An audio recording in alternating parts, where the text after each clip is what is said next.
World info factory के अजीज़ दोस्तों, अस्सलाम वालेकुम। दुनिया में बहुत से कम लोग ऐसे हैं जिन्होंने दुनिया का नक्शा ही बदल दिया। कायदे आज़म मोहम्मद अली जिन्नाह उन्हीं लोगों में से एक थे। बानिया पाकिस्तान कायदे आज़म मोहम्मद अली जिन्नाह एक हाजिर जवाब और ज़ीरक आदमी थे।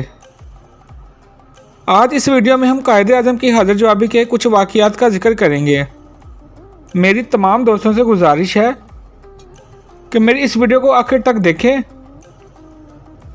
दोस्तों, एक दफ़ा कायदे आज़म एक रेस्टोरेंट में खाना खाने गए। ये उन दिनों की बात है जब बानिया पाकिस्तान लंदन यूनिवर्सिटी में तालीम हासिल कर रहे थे। तो उनका एक अहम जमात पीटर, जो कि कायदे आज़म से नफ़रत करता था, वह भी इस रेस्टोरेंट में खाना खा रहा था।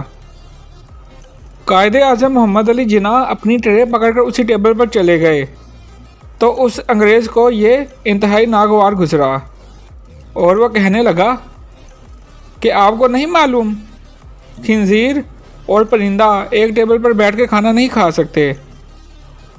तो कायदे आज़म ने इंतहाई इत्मीनान से जवाब दिया, no problem, I can fly to another table. मतलब कि मैं उड़कर दूसरे टेबल पर चला जाता हूँ। और वो अंग्रेज़ सीख पा हो गया।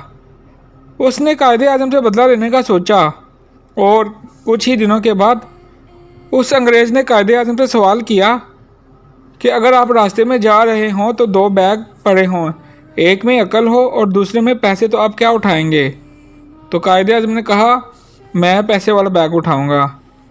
तो वो अंग्रेज़ तंज़िया मुस्कुराया और कहा कि मैं होता तो अक्ल वाला बैग उठाता। तो कायदे आज़म ने इंतहाई इत्मीनान से जवाब दिया कि हर इंसान वही चीज़ चाहता है जो उसके पास नहीं होती, और उस तरह उसे लाजवाब कर दिया। कायदे आज़म मोहम्मद अली जिन्नाह एक दफ़ा ट्रेन में सफ़र कर रहे थे और बिज़नेस क्लास में सवार थे और डब्बे में कोई भी मौजूद ना था। तो एक लड़की ट्रेन में सवार हुई और वहां आके बैठ गई। कुछ देर के बाद कायदे आज़म को धमकी दी कि जो कुछ आपके पास है मेरे हवाले कर दें, नहीं तो मैं जंजीर खींच दूंगी और शोर मचाऊंगी कि आप मुझसे बदतमीज़ी कर रहे हैं। तो कायदे आज़म ने कोई जवाब ना दिया।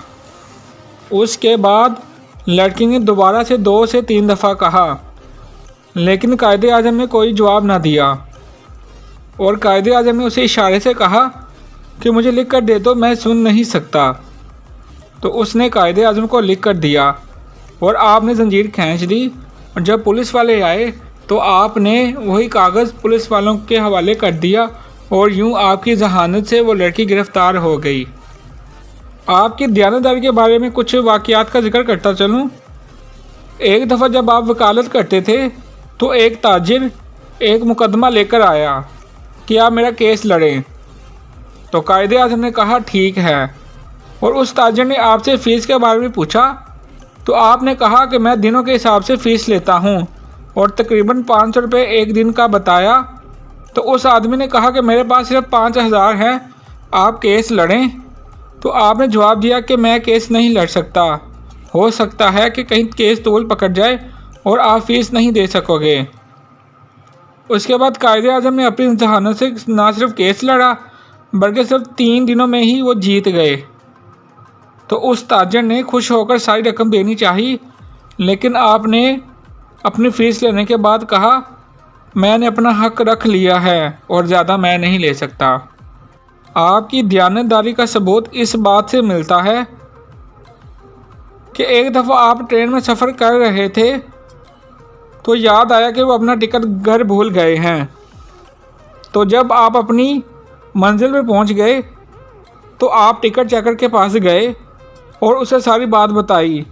तो उस टिकट चेकर ने कहा कि आप 2 रुपये मुझे दे दें और चले जाएं।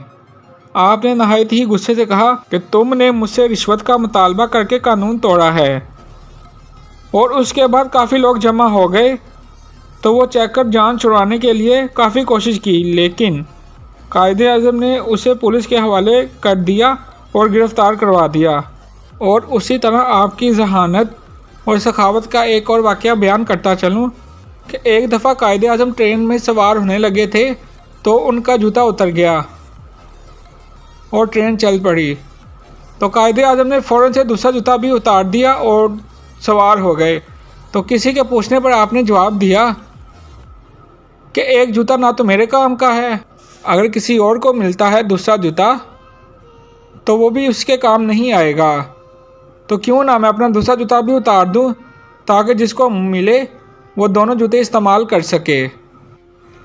दोस्तों, कायदे आज़म को एक संगीन बीमारी थी, लेकिन आपने सारी ज़िंदगी उसका जिक्र ना किया, क्योंकि आपको मालूम था कि अगर अंग्रेज़ों को इस बात का पता चल गया तो वो क़याम पाकिस्तान को मौखर कर देंगे।